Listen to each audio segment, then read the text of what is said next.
मिजोरम की सभी और छत्तीसगढ़ विधानसभा चुनाव के पहले चरण की 20 सीटों के लिए प्रचार का आज अंतिम दिन। सभी राजनीतिक दलों ने झोंकी ताकत। 7 नवंबर को डाले जाएंगे वोट।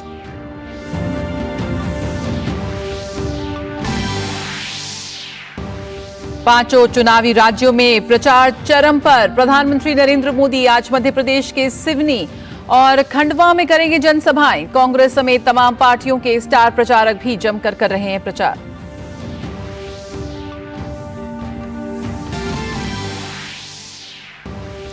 नई दिल्ली के भारत मंडपम में चल रहे वर्ल्ड फूड इंडिया 2023 का आज अंतिम दिन।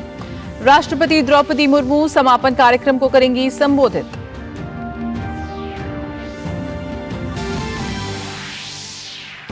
नेपाल में भूकंप से प्रभावित इलाकों में राहत और बचाव कार्य जारी। विनाशकारी भूकंप से मरने वालों की संख्या बढ़कर हुई 150 के पार।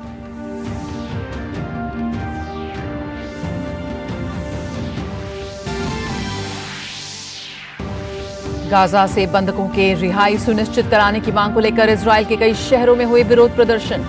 वहीं अमेरिका ने गाजा में मानवीय युद्ध विराम की बात दोहराई, लेकिन कहा युद्ध विराम से हमास को फिर से संगठित होने में मिलेगी मदद।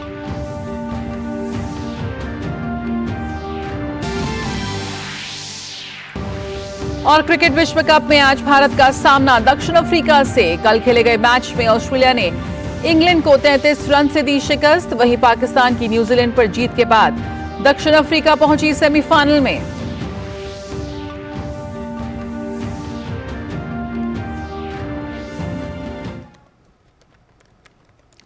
नमस्कार, समाचारों में आप सभी का बहुत स्वागत है। मैं हूं जया सिन्हा। शुरुआत करेंगे इस वक्त की अहम खबरों के साथ। मिजोरम विधानसभा चुनाव के लिए प्रचार का आज अंतिम दिन है। प्रचार आज शाम समाप्त हो जाएगा। सभी राजनीतिक दल और निर्दलीय उम्मीदवार मतदाताओं को अपने पक्ष में करने का भरसक प्रयास कर रहे हैं। राष्ट्रीय दलों के नेता अपनी पार्टी के उम्मीदवारों के लिए प्रचार अभियान में शामिल हुए। मिजोरम में 7 नवंबर को मतदान होना है।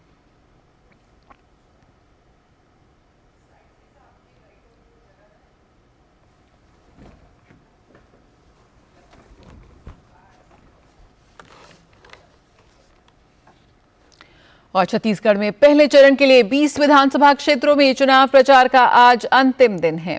7 नवंबर को मतदान होगा। पहले चरण के चुनाव में दुर्गम और माओवाद प्रभावित पोलिंग बूथों के लिए पोलिंग पार्टियों की रवानगी जारी है।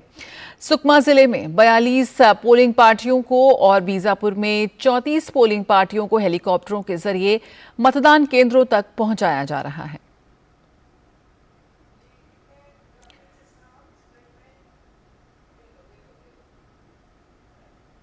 तो छत्तीसगढ़ विधानसभा चुनावों के लिए तैयारियां पूरी। बीजापुर में 34 पोलिंग पार्टियों को हेलीकॉप्टरों से मतदान केंद्रों तक पहुंचाया जा रहा है। पहले चरण की बात करें तो कई संवेदनशील इलाकों में भी मतदान होना है। तो पांचों चुनावी राज्यों में प्रचार जोर पकड़ता जा रहा है। मध्य प्रदेश में भी सभी राजनीतिक दलों के स्टार प्रचारक सक्रिय हैं। प्रधानमंत्री नरेंद्र मोदी आज प्रदेश में चुनाव प्रचार करेंगे। इस दौरान प्रधानमंत्री मोदी बीजेपी प्रत्याशियों के समर्थन में विशाल जनसभाओं को संबोधित करेंगे। प्रधानमंत्री की पहली जनसभा दोपहर में सिवनी में होगी। वहीं दूसरी जनसभा खंडवा में होगी।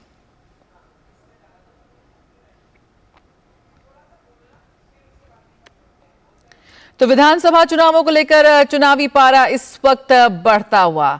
प्रधानमंत्री नरेंद्र मोदी आज मध्य प्रदेश में चुनाव प्रचार करेंगे। तमाम पॉलिटिकल पार्टीज ने अपने दिग्गज स्टार प्रचारकों को मैदान में उतार दिया है।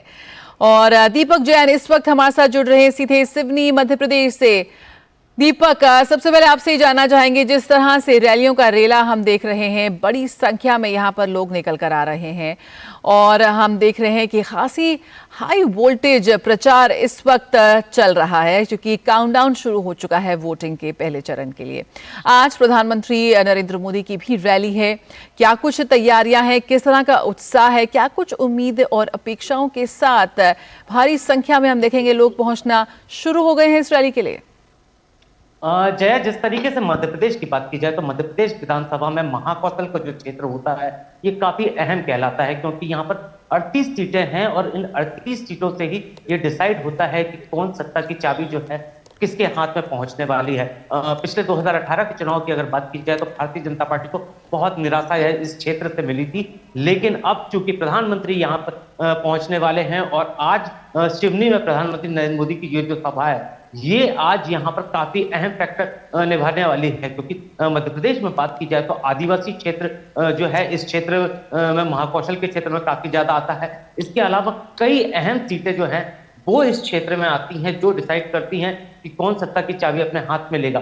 विशेष तौर पर अगर देखा जाए तो जिस तरीके से लगातार रैलियों का जो सिलसिला शुरू हुआ है, प्रधानमंत्री नरेंद्र मोदी की लगातार कल से हम देखते आ रहे हैं कि जिस तरीके से रतलाम हो या आज सिवनी हो, खंडवा हो, ये जो रैलियां हैं, इन रैलियों के माध्यम से जन जन तक इस बात को पहुंचाया जा रहा है कि मध्य प्रदेश के मन में मोदी हैं और मध्य प्रदेश अगर प्रधानमंत्री नरेंद्र मोदी के नाम पर यहाँ पर वोट देता है तो वाकई में जो जिस तरीके से डबल इंजन की जो सरकार है जो लगातार इतने सालों से काम कर रही है वो और ज्यादा मध्य प्रदेश में विकास करेगी।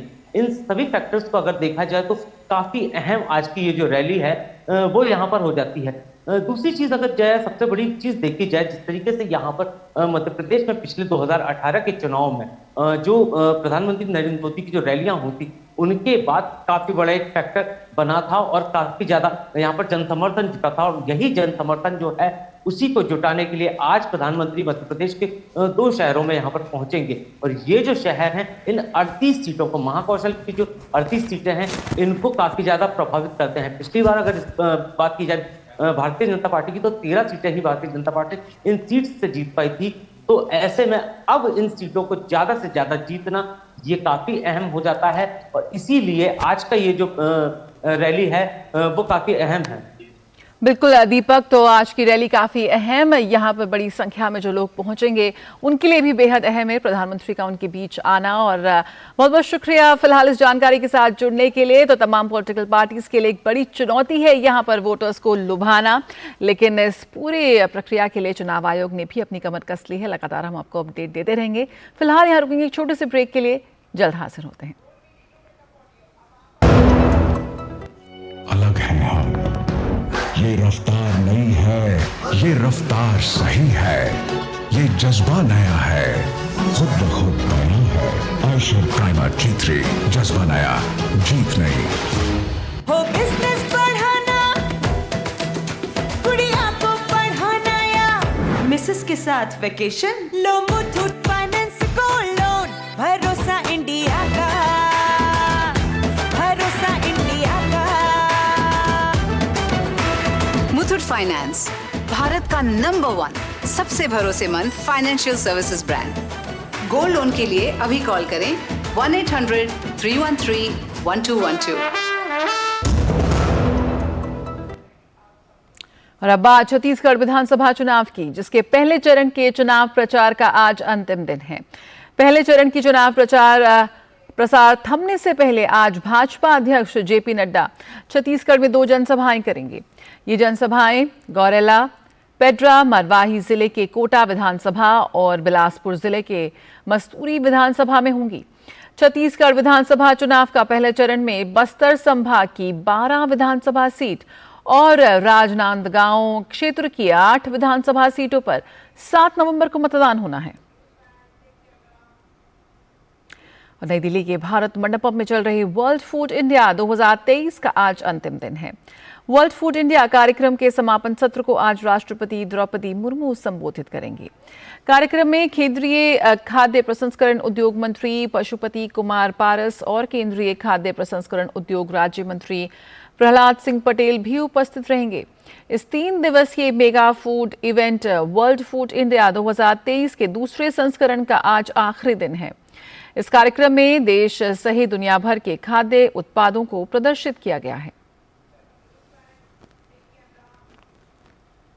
और वर्ल्ड फूड इंडिया 2023 में अलग अलग राज्यों और देशों के व्यंजन लोगों को लुभा रहे हैं। वर्ल्ड फूड इंडिया में फूड स्ट्रीट भी आकर्षण का केंद्र बना हुआ है। इसके अलावा सोया से बने उत्पादों ने भी अपनी अलग पहचान बनाई है। इस वर्ल्ड फूड इंडिया में 80 से ज्यादा देशों के खाद्य उत्पाद प्रदर्शित किए गए हैं। पेश है संवाददाता गिरीश निशाना की रिपोर्ट। दिल्ली के प्रगति मैदान में इन दिनों mega food event world food India 2023 का दूसरा संस्करण चल रहा है। इस फूड इंडिया में देश ही नहीं बल्कि दुनिया भर के खाद्य उत्पाद देखे जा सकते हैं।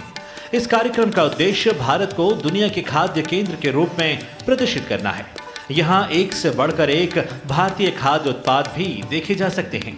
यहाँ सोया से बने उत्पादों को भी खूब पसंद किया जा रहा है। अंतर्राष्ट्रीय स्तर पर भारतीय उत्पादों को मिल रही पहचान से प्रदर्शक भी काफी उत्साहित हैं।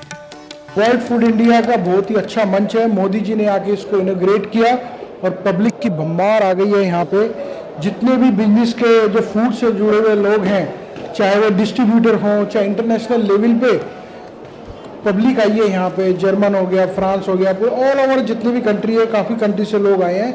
हमें चांस मिला है कि थोड़े समय में हम काफ़ी सारे लोगों को टेस्ट करा देते हैं प्रोडक्ट, और वो उनको प्रोडक्ट का जायका पसंद आता है तो हमारे साथ वो जुड़ते हैं, बिजनेस डील बनती है यहाँ से। वर्ल्ड फूड इंडिया में फूड स्ट्रीट भी आकर्षण का केंद्र बना हुआ है। यहाँ क्षेत्रीय व्यंजन और शाही पाक विरासत को दिखाया गया है। इसमें 200 से ज्यादा शेफ भाग लेने के साथ ही पारंपरिक भारतीय व्यंजन पेश कर रहे हैं। यहाँ मुंबई का वड़ा पाव, बनारस का महादेव जलेबा समेत विभिन्न राज्यों के स्ट्रीट फूड का स्वाद लिया जा सकता है। वर्ल्ड फूड इंडिया में मुंबई का वड़ा पाव भी आकर्षण का केंद्र बना हुआ है। हमारे साथ राजा रामवीर सिंह हैं, बात करते हैं। कैसा लग रहा है यहाँ पर? बहुत अच्छा लग रहा है। मैं राजा रामवीर महाराष्ट्र से, बम्बई से हूँ, और ये हमारी पारंपरिक कला है और महाराष्ट्र का वर्ल्ड में मशहूर वड़ा पाव है। और हम जो ऐसे वड़े बनाते हैं कि 24 घंटा उसको कहीं वो वर्ल्ड में ले जा सकते हैं। गरीब से लेकर गरीब, बम्बई में अमीर से लेकर गरीब तक सबके लिए एक वड़ा पाव बहुत अच्छा है और स्वाद से खाते लोग। बनारस के व्यंजन भी यहाँ फूड इंडिया में लोगों को लुभा रहे हैं। क्या खासियत है इनकी, बात करते हैं। अभिषेक निगम हमारे साथ हैं। क्या लेकर आए हैं अभिषेक आप? नमस्कार, हम लोग बनारस से स्पेशल टमाटर चाट, महादेव जलेबा और दही बड़े, और यहाँ के लिए यहाँ का स्पेशल फुल्की होता है, और ये हम लोग काशी से लेके आए हैं। ये परम सौभाग्य की बात है कि हम लोग को नेशनल लेवल पर स्ट्रीट फूड इंडिया में आने का सौभाग्य मिला। चूँकि हम लोग छोटे स्ट्रीट वेंडर हैं, कोविड जैसी वैश्विक महामारी में प्रधानमंत्री जी ने बहुत हम लोग की हेल्प की। प्रधानमंत्री स्वनिधि योजना में 10,000, 20,000 और 50,000 जैसा लोन प्रोवाइड कराया। ये हम लोग के लिए बहुत गर्व की बात है। हमको वेंडिंग जोन में वहाँ स्टॉल प्रोवाइड कराया गया। हमारे स्ट्रीट वेंडरों के लिए प्रधानमंत्री जी बहुत कर रहे हैं। मैं उनका बहुत बहुत धन्यवाद करता हूँ और बहुत बहुत उनका आभार प्रकट करता हूँ। इस mega food event world food India 2023 में हर दिन सांस्कृतिक कार्यक्रमों का भी आयोजन हो रहा है, जो प्रगति मैदान पहुंचने वाले हर दर्शक का मन मोह रहे हैं। गिरीश निशाना, डीडी न्यूज, दिल्ली। तो बिल्कुल भारतीय खाने को यहाँ राष्ट्रीय नहीं अंतर्राष्ट्रीय मंच भी मिल रहा है वर्ल्ड फूड इंडिया के मंच से। और स्कूली छात्रों को विज्ञान और तकनीक की पढ़ाई के लिए प्रोत्साहित करने के मकसद से आईआईटी दिल्ली में ओपन हाउस 2023 का आयोजन किया गया। इस दौरान दिल्ली के विभिन्न स्कूल के छात्रों को आईआईटी दिल्ली के छात्रों और शिक्षकों द्वारा विकसित नवीनतम तकनीकों को देखने का मौका मिला। इन्हीं नवीनतम तकनीकों में से एक थी पराली की मदद से सस्ते और टिकाऊ मकान तैयार करने की तकनीक। आइए देखते हैं खास रिपोर्ट। दिल्ली एनसीआर क्षेत्र में वायु प्रदूषण की बड़ी वजह पंजाब और हरियाणा जैसे राज्यों में पराली जलाने की घटनाएं हैं। इस वजह से प्रदूषण, स्वास्थ्य पर दुष्प्रभाव और मिट्टी की उर्वरता पर भी असर पड़ता है। आईआईटी दिल्ली के शोधकर्ताओं ने इस समस्या को दूर करते हुए पराली का उपयोग सस्ते और टिकाऊ मकान तैयार करने की तकनीक ढूंढ निकाली है। शनिवार को आईआईटी दिल्ली में आयोजित ओपन हाउस में शोधकर्ताओं ने इस तकनीक को पेश किया। इस तकनीक से तैयार मकानों का उपयोग ऊंचाई वाले क्षेत्रों और आपदा प्रभावित इलाकों में किया जा सकता है। दिल्ली में एयर पोल्यूशन का एक सबसे इम्पोर्टेंट रीज़न जो है वो है स्टबल बर्निंग। सो बेसिकली उस प्रॉब्लम को काउंटर करने के लिए हम लोग क्या करते हैं, हम लोग फार्मर्स से वीट स्ट्रॉज चॉप्ड फॉर्म में लेते हैं, फिर उसको ट्रीट करते हैं इस मशीन के अंदर। ये इसी प्रोसेस को यूज़ करते हुए बनाया है। जो फाइनल प्रोडक्ट रहेगा या जो फाइनल हम लोग प्रपोज कर रहे हैं चीज़, वो ये है कि हम लोग इस टाइप के मॉड्यूलर स्ट्रक्चर्स बनाएंगे जो कि हाई ऑल्टीट्यूड एरियाज़ या तो डिज़ास्टर प्रोन एरियाज़ जो है, जैसे कहीं पर अर्थक्वेक आ गया, फ्लड आ गया, आपको तुरंत डिप्लॉय करना है।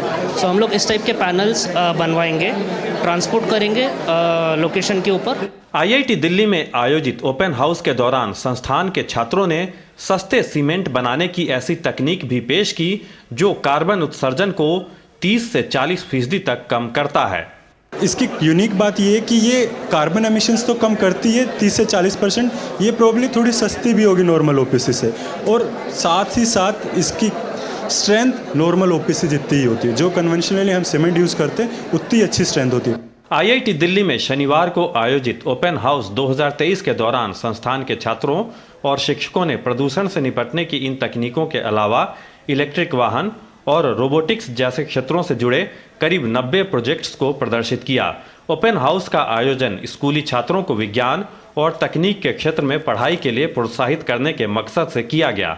इसमें 3 एक्टिविटीज़ होती है मेनली हमारी। एक होता है कि जो फंक्शनल प्रोजेक्ट्स हैं वो डिमॉन्स्ट्रेशन के लिए रखे जाते हैं। बाकी सारे डिपार्टमेंट्स में जो लैब्स हैं वहाँ जाके बच्चे देख सकते हैं कि वहाँ किस तरह की रिसर्च होती है, वहाँ किस तरह का वर्किंग है। दूसरा ये है कि यहाँ कुछ प्रेजेंटेशन पोस्टर के फॉर्म में है कि बच्चे लोग क्या रिसर्च कर रहे हैं, तो जिसका जैसा इंटरेस्ट है वो उससे अपना रिसर्च समझ सकते हैं। जैसे इलेक्ट्रिकल व्हीकल डेवलपमेंट्स है, रोबोटिक्स में क्या डेवलपमेंट है, जैसे कुछ प्रोजेक्ट्स ऐसे डिस्प्ले हैं, जैसे आजकल पॉल्यूशन का इशू है तो उस टेक्नोलॉजी से कैसे डील कर रहे हैं उन पॉल्यूशंस को, तो वो सारे प्रोजेक्ट्स डिमॉन्स्ट्रेशंस पे हैं यहाँ पर। ओपन हाउस 2023 के दौरान स्कूली छात्रों को IIT दिल्ली के सभी 33 विभागों की प्रयोगशालाओं और वहां चल रहे शोध कार्यों को देखने का भी मौका मिला। दिल्ली के 45 स्कूलों के करीब 2000 बच्चों को ओपन हाउस के दौरान IIT दिल्ली जाने और वहां के छात्रों द्वारा विकसित की गई नई नई तकनीकों को जानने और समझने का अवसर मिला। Nishant Saurabh, DD news, Delhi. तो बिल्कुल युवाओं का ये नवाचार दिखा रहा है एक नई राह। रुकेंगे एक छोटे से ब्रेक के लिए, जल्द हाजिर होते हैं। अलग हैं हम, ये रफ्तार नई है, ये रफ्तार सही है, ये जज्बा नया है, खुद ब खुद नया है। आयशर प्राइमर G3, जज्बा नया, जीत नई। और नेपाल में शुक्रवार रात आए विनाशकारी भूकंप से मरने वालों की संख्या बढ़कर 150 के पार हो गई है। नेपाल में भूकंप से प्रभावित इलाकों में राहत और बचाव कार्य जारी है। 6.4 तीव्रता वाले इस भूकंप के कारण कई इमारतें ढह गई। भूकंप के कारण ज्यादातर लोगों की मौत रुकुम पश्चिम और जाजरकोट में हुई है। नेपाल में भूकंप से भीषण तबाही और बड़े पैमाने पर जान माल का नुकसान हुआ है। कई गांव मलबे में तब्दील हो गए हैं। और ज्यादा जानकारी के साथ इस वक्त सीधे रुख करते हैं श्वेता सिंह का, और काठमांडू में मौजूद हैं श्वेता, आपसे सबसे पहले जानना चाहेंगे कि इस वक्त जो राहत और बचाव कार्य चल रहा है उसको लेकर क्या कुछ प्रगति है? क्या अभी भी लोगों के फंसे होने की आशंका है मलबे में?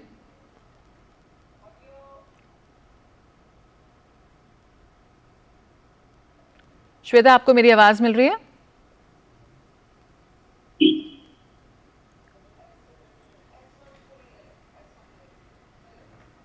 तो राहत एवं बचाव कार्य जारी। नेपाल में भूकंप से मरने वालों की संख्या बढ़कर 150 के पार हो गई है। राहत और बचाव कार्य बहुत ही युद्ध स्तर पर जारी है।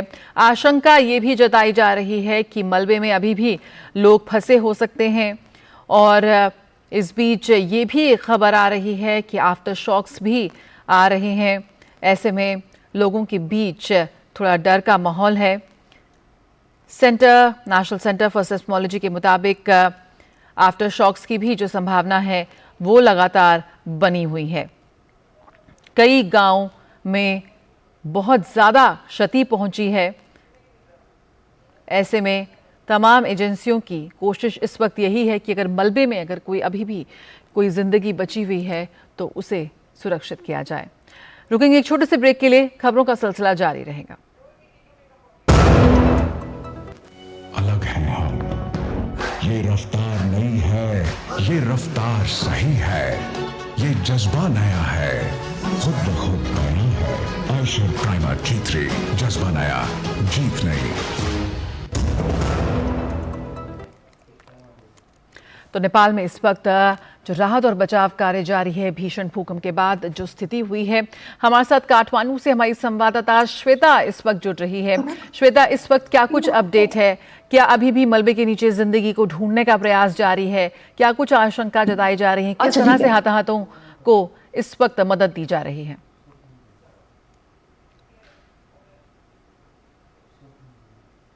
जी जया, जया, एक्चुअली यहाँ पर देखिए तो कुल 157 लोगों की मौत हो गई है, 200 से ज्यादा लोग इंजर्ड हुए हैं।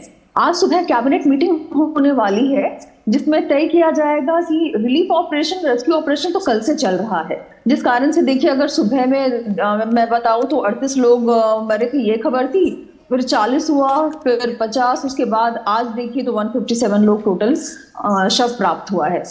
तो रेस्क्यू रिलीफ ऑपरेशन तो आर्मी वहां कर ही रही है। आज और कल में अगर आप ध्यान दें तो एक ₹100 मिलियन 100 मिलियन का पैकेज रिलीफ ऑपरेशन के तहत उन्होंने जारी किया कि जाजरकोट और रुकुम वेस्ट में कैसे लोगों को रिहैबिलिटेट किया जाएगा। आज सुबह आज जो बैठक होनी है कैबिनेट मीटिंग में, उसमें डिसीजन लिया जाएगा कि किस तरीके से या पड़ोसी देश जैसे हम भारत हैं या चाइना है, वो हम लोग अपना हेल्प ऑफर बड़ा लेता है कि नहीं लेता है।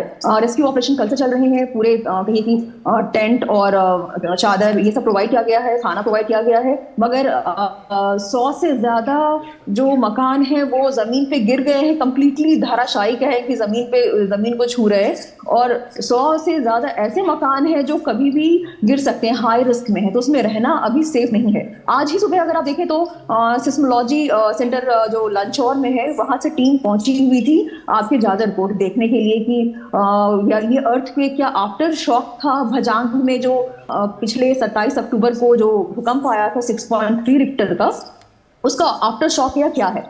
एक नया अर्थक्वेक था। और कहिए कि जो 2015 में जो भूकंप आया था 9,000 लोग मारे गए थे, 22,000 लोग से ज्यादा लोग घायल थे, उसके बाद ये सबसे बड़ा हादसा है जिसमें 157 लोग मारे गए हैं। बिल्कुल, तो नेपाल के लिए ये हमारे पूरे क्षेत्र के लिए क्षति है, इतना बड़ा नुकसान। तो यहाँ पर नेपाल में जिस तरह से विनाशकारी भूकंप आया है, और आज बैठक के बाद पता चलेगा कि एग्जैक्टली हम भारत जैसे खड़े हैं नेपाल के साथ, हम हेल्प करने के लिए नेपाल हमें कहती है या नहीं। बिल्कुल, तो नेपाल में राहत एवं बचाव कार्य जारी। श्वेता, बहुत बहुत शुक्रिया फिलहाल इस जानकारी के साथ जुड़ने के लिए। आपसे आगे अपडेट लेते रहेंगे। और यहाँ पे बात कर लेते हैं विश्व कप की। वनडे विश्व कप में भारत और दक्षिण अफ्रीका की टीम आज कोलकाता के ईडन गार्डन्स में आमने सामने होगी। मौजूदा विश्व कप में टीम इंडिया जीत के रथ पर सवार है। इस विश्व कप में रोहित शर्मा की अगुवाई वाली भारतीय टीम लगातार 7 मुकाबलों को जीतकर सेमीफाइनल में अपनी जगह पक्का करने वाली पहली टीम बन गई है। दक्षिण अफ्रीकी टीम का इस विश्व कप में अब तक का प्रदर्शन भी शानदार रहा है। दक्षिण अफ्रीकी टीम ने अब तक 7 मैच खेले हैं, जिसमें से उसे 6 मुकाबलों में जीत हासिल हुई है। अंक तालिका की बात करें तो ये टीम पहले पायदान पर स्थित भारत के बाद दूसरे पायदान पर है। हालांकि इस टीम को नीदरलैंड्स के खिलाफ मैच में उलटफेर का शिकार होना पड़ा था। नारायण इस वक्त हमारे साथ जुड़ रहे हैं कोलकाता से। नारायण, दोनों ही टीमें पहुंच चुकी हैं सेमीफाइनल में, लेकिन आज की जो भिड़ंत है वो जरूर इस बात की होगी कि कौन सी बेहतर टीम है। क्या कुछ इस वक्त नजर आ रहा है? मौसम कितना साथ देता हुआ नजर आएगा?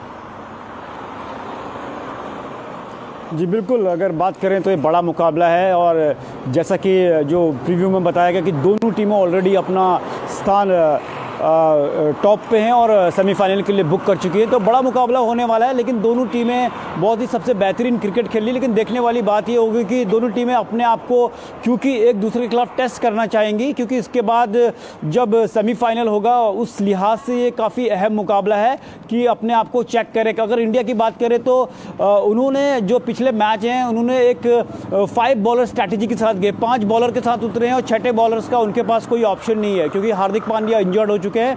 तो इस लिहाज से जो साउथ अफ्रीका एकदम शानदार बल्लेबाजी कर रही है, उसके सामने वो 5 बॉलर स्ट्रैटेजी रहेगी या टिकेगी या नहीं टिकेगी, इस पर एक कह सकते हैं कि भारतीय टीम काम करेगी। और साउथ अफ्रीका की बात करें तो वो बड़े बड़े विशाल स्कोर बना रही है, बैटिंग फर्स्ट कर रही है, और अधिकतर मैच जो साउथ अफ्रीका ने जीत लिए हैं वो बैटिंग फर्स्ट करके जीते हैं। और भारत की बात करें तो उन्होंने अपने अधिकतर मैच चेस करते हुए जीते, लेकिन 2 मैच जो भारतीय टीम ने है वो पहले बल्लेबाजी करते, तो एक दोनों बैलेंस टीमें हैं। और अगर आप देखेंगे तो पिच की बात करें और मौसम की बात करें तो मौसम साफ रहने वाला, दिन में 32 डिग्री के लगभग शायद तापमान रहे हैं, और शाम को जो है 22 डिग्री तापमान रहने वाला, जिसके कारण ड्यू भी एक फैक्टर हो सकता है।